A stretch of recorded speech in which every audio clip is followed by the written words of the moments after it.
Good morning, this है Rashmi. Welcome to the channel. और आज हम लोग देखने वाले हैं 23 नवंबर के इम्पॉर्टेंट करंट अफेयर्स। और वीडियो के लास्ट पे एक क्वेश्चन रहेगा जिसका आंसर आप जरूर दीजिएगा।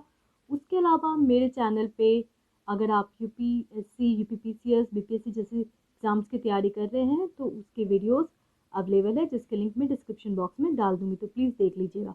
चलिए आगे बढ़ते हैं और देखते हैं आज 23 नवंबर का important current affairs. Question number 1, what is India's rank with respect to boy in body mass index released by Lancet, a medical journal? Lancet एक काफ़ी रिनाउंड मेडिकल जर्नल है, उसने अभी बॉडी मास इंडेक्स रिलीज किया है। तो उस पर इंडिया का क्या रैंक है? जो भी टीनेजर्स है उनके लिए ये इंडेक्स रिलीज किया गया है। तो बॉयज में क्या रैंक है इंडिया का? You have to told. A 186, B 187, C 196, D 197। तो इसका आंसर है 196। तो अभी हाल में बॉडी मास इंडेक्स आया है टीनेजर्स का, लैंसेट अ मेडिकल जर्नल के द्वारा, जिसमें इंडिया के बॉय का 196 बॉडी मास इंडेक्स आया है और गर्ल्स का 198 आया है। और 19 ईयर्स ओल्ड बॉय और गर्ल का बॉडी मास इंडेक्स 20.1 मीन आया है, जो कि सबसे ज़्यादा शॉर्टेस्ट है वर्ल्ड में। Question number 2. Which of the following country is not part of a group of countries responsible to install the 30-meter telescope at Monaca in Hawaii? अभी हवाई में 30-मीटर टेलीस्कोप को इंस्टॉल किया गया है ग्रुप ऑफ कंट्रीज के द्वारा। Which of the country is not part of that group? A. UK, B. France, C. Japan, D. India. तो उसका पार्ट नहीं है, वो है France. Okay, let's see about that. Thirty metre telescope is installed to revolutionize the understanding of universe। Exoplanet को जानने के लिए ये इंस्टॉल किया जा रहा है ग्रुप ऑफ कंट्रीज के द्वारा। इसमें कंट्रीज है Canada, Japan, China and India. Question number 3 देखते हैं। Recent CORPAT naval exercise. याद रखिएगा, कॉर्पैट क्या है? नेवल एक्सरसाइज है। वो अभी हाल में कंडक्ट करवाया गया है अंडमान सी में। Let's see the question. Recent corporate naval exercise has been conducted in Andaman Sea and Strait of Malacca. It is a naval exercise between India and which country? A. Myanmar, B. Thailand, C. Japan, D. Vietnam। तो ये जो अभी हाल में corporate एक naval exercise करवाया गया है वो किस कंट्री के बीच में है? India and Thailand. So answer number B is right. Okay, India और थाईलैंड के बीच में जो कॉर्पोरेट एक्सरसाइज करवाया गया है, जिसका फुल फॉर्म है कोऑर्डिनेटेड पेट्रोल एक्सरसाइज, ये स्ट्रेट ऑफ मलक्का में करवाया गया है। अगर आप इंडिया का मैप देखते हो तो इंडिया के नीचे है श्रीलंका, राइट? और श्रीलंका के नीचे है सिंगापुर। इस दोनों रीजन के बीच में स्ट्रेट ऑफ मलक्का है and it has a very important strategic importance if there is a war between India and China. आप पूछोगे कैसे? तो लेट्स सी। देखिए, स्ट्रेट ऑफ मलक्का जो है वो एक कह सकते हैं स्ट्रेट है, एक मिड पॉइंट है। और अगर इस पे अगर इंडिया का कंट्रोल हो जाता है स्ट्रेट ऑफ मलक्का पे, तो क्या होता है कि जो चाइना के जो फ्यूल है, जो रिसोर्सेज है, जो वो चाहता है कि वो साउथ ईस्टर्न कंट्री से लेना चाहता हो, चाहे वो पाकिस्तान हो या कोई भी कंट्री, उसे वो ले नहीं पाएगा। अगर हम लोग स्ट्रेट ऑफ मलक्का को कैप्चर कर लेते हैं, कवर कर लेते हैं, अगर उस पर जो भी इसकी नेबरिंग कंट्री से हमारी पार्टनरशिप हो जाती है, तो that's why this is very important naval exercise. तो याद रखिएगा, corporate naval exercise between India and Thailand. Question number 4 देखते हैं। UNICEF has release a report averting a lost Covid generation. अभी हाल में यूनिसेफ ने एक रिपोर्ट निकाला, UNICEF United Nation children fund, averting lost Covid generation. What it indicate? इसका मतलब क्या होता है?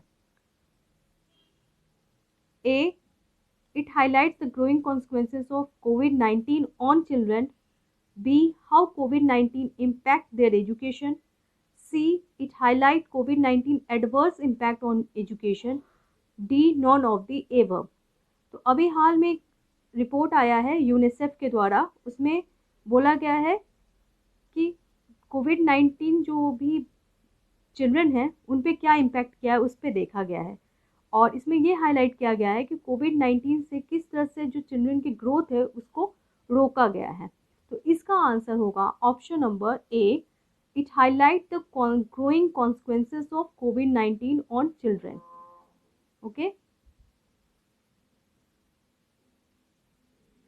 क्वेश्चन नंबर 5 देखते हैं। Recent virtual G20 summit is presided by which country?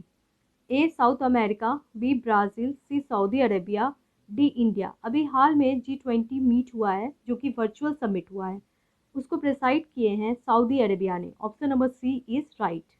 Okay, Saudi Arabia ने अभी हाल में ग्लोबल G20 समिट कंडक्ट करवाया है। ये समिट काफ़ी इंपॉर्टेंट रखता है इंडिया के लिए, क्योंकि इंडिया के प्राइम मिनिस्टर ने इसमें कुछ सजेशन दिए हैं। हमारे प्राइम मिनिस्टर नरेंद्र मोदी जी ने ग्लोबल इंडेक्स की बात की है, जिसमें ये डिस्कस किया जाएगा कि पोस्ट कोरोना क्राइसिस को कैसे सॉल्व किया जाए, उसके लिए क्या क्या पैरामीटर होना चाहिए। उन्होंने डिस्कस किया है creating a vast talent pool, technology development in all the field, transparency in system of governance and caring of mother earth. Okay, apart from that, जैसा कि हम सभी जानते हैं कि G20 का कोई सेक्रेटेरिएट भी नहीं है, तो हमारे प्राइम मिनिस्टर ने सजेस्ट किया कि क्यों ना एक वर्चुअल सेक्रेटेरिएट तो बना दिया जाए क्यों ना एक वर्चुअल सेक्रेटेरिएट तो बना दिया जाए G20 के लिए। Multiple choice question, question number 6, which state has banned online gaming with a fine of ₹5,000? तो कौन सा स्टेट है जिसने ऑनलाइन गेमिंग को बैन कर दिया है? UP, MP, Andhra Pradesh, Tamil Nadu.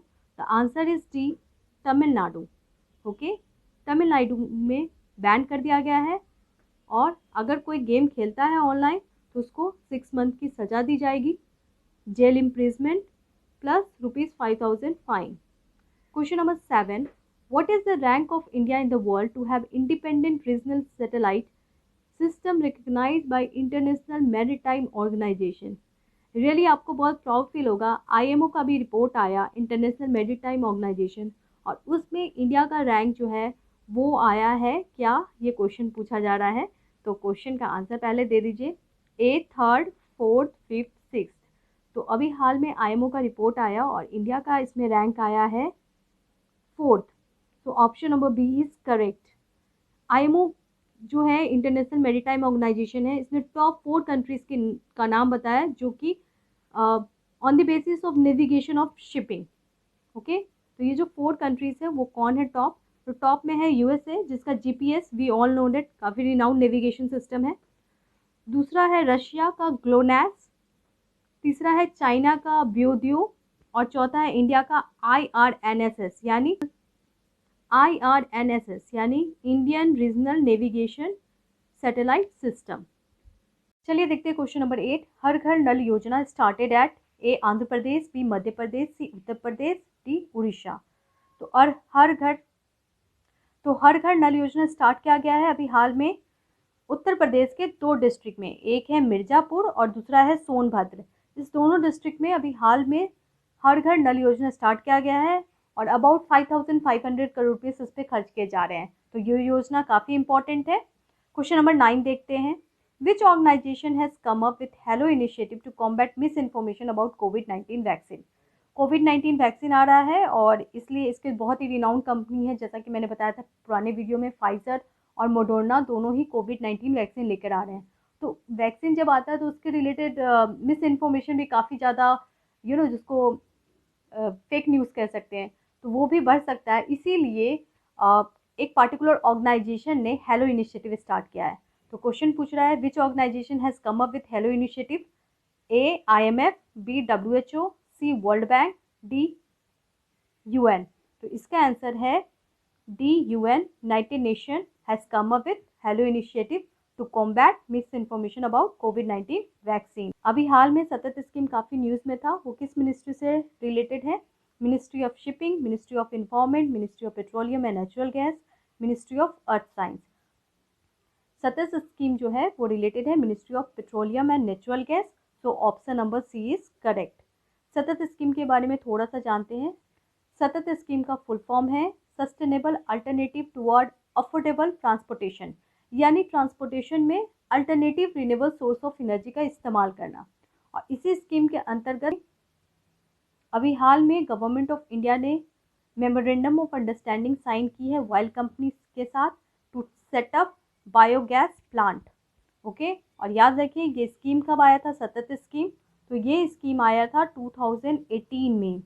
Okay, और इस स्कीम के अंतर्गत 5000 बायोगैस प्लांट बनाने की बात चल रही है। कब तक, टारगेट क्या है, 2025। तो ये स्कीम काफ़ी इंपॉर्टेंट है, SATAT scheme, sustainable alternative toward affordable transportation. 22 नवंबर का क्वेश्चन ऑफ द डे क्या था, Mahajan committee is related to what, तो इसका आंसर है border dispute. Thank you Najma to give the answer. Today's question of the day is what is the rank of Param Siddhi super computer under top 500 list recently released. तो ये news लिया गया है previous video से, तो अगर आपने नहीं देखा है तो प्रीवियस वीडियो ज़रूर देखें, उसका भी लिंक मैं डिस्क्रिप्शन बॉक्स में दे दूँगी। Thank you. अगर वीडियो अच्छा लगे तो प्लीज़ लाइक करें, शेयर करें और मेरे चैनल को जल्दी से सब्सक्राइब कर दें।